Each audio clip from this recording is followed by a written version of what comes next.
Drinking buddies.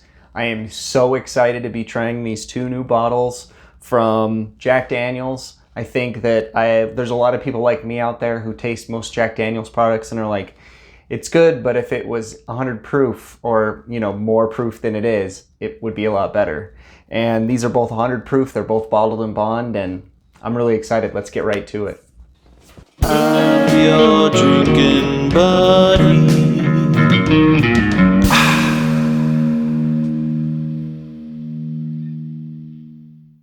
So drinking buddies, as I said, whenever I taste Jack Daniel's, I generally think, man, I wish this was a little bit stronger on the proof side. And they've delivered on this. We have a bottled and bond Tennessee whiskey, as they call it. It's a bourbon.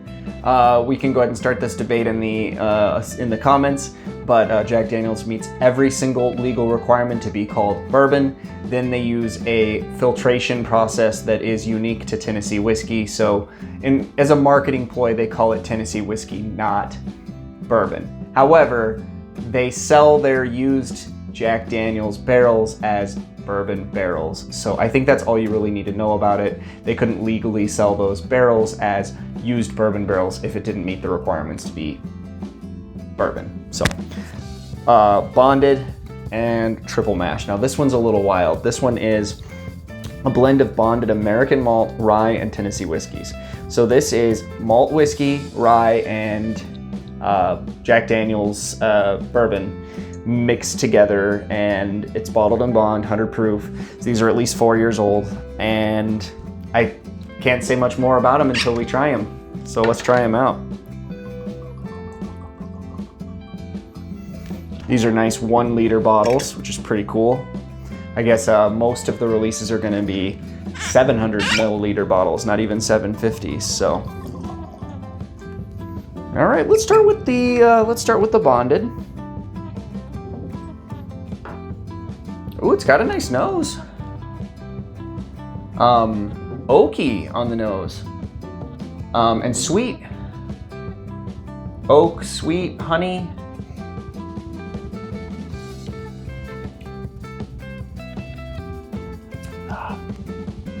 Okay.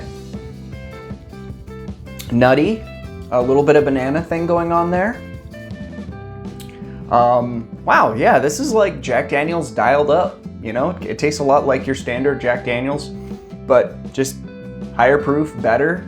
And these are set at a pretty fair price point. So,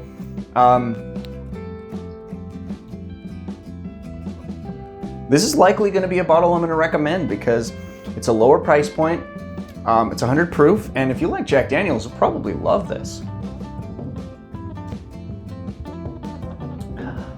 Yeah, I would say this is comparable to some of the more expensive Jack Daniel's offerings. I would say this is comparable to a single barrel. This is comparable to Sinatra, which is like a $200 bottle of Jack Daniel's. But the Sinatra is only 90 proof, and this is 100, so you arguably are getting a little bit more flavor out of it for a much lower price. Yeah, I like that. That's pretty solid. Did it knock my socks off? No, but I do enjoy it. Next up, let's go over here to this wild one. So we know that the base of this is rye. It's mostly a rye mash, but they've also mixed in some American malt and some of their standard mash, which Tennessee whiskey, as we discussed earlier, it's just bourbon. So 2 parts rye, 1 part bourbon, 1 part single malt, something like that. We don't know exactly. But ooh, it has a unique nose. I got it. It's licorice. It smells like red vines. Like red licorice, not like black licorice. Maybe it's a cherry thing. So like a cherry thing.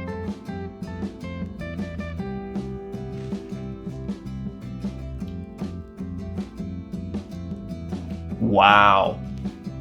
That is syrupy and kind of thick in viscosity and loaded with cherry and cinnamon.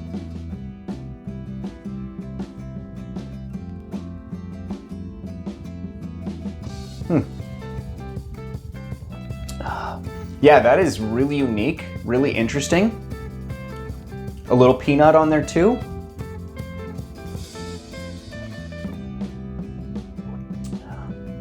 And I am picking up a little bit of that brown-foreman banana thing too. It's subtle, but it's there. I get that on pretty much all Old Forester, some Jack Daniels, and some of the other brown-foreman stuff. I pick up the banana note. Okay, so let's look at these overall. Better nose, better finish, possibly better palate on this one. This one definitely had the better nose though, and it definitely had the better finish. This has got a really nice finish that lingers. For the price, they're both solid bottles. They're not very expensive. I know the 700 milliliter bottles are gonna be around $30. And these 1 liters were more than that, but they're 1 liter bottles. But yeah, I think these are bottles that I might regularly enjoy. They might be bottles that I go to more than just the one time. I think these are bottles I would rebuy. I like both of them, and I'm leaning towards this one being the better one, but I definitely think that both are good.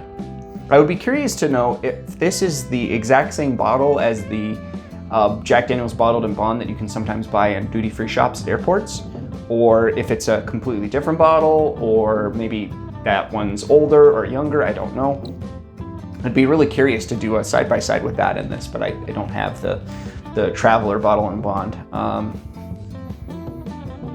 Yeah, drinking buddies. I think this project for Jack Daniel's is a success.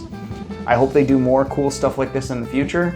And as usual, thank you to Nana's Kitchen for being able to sell me these bottles.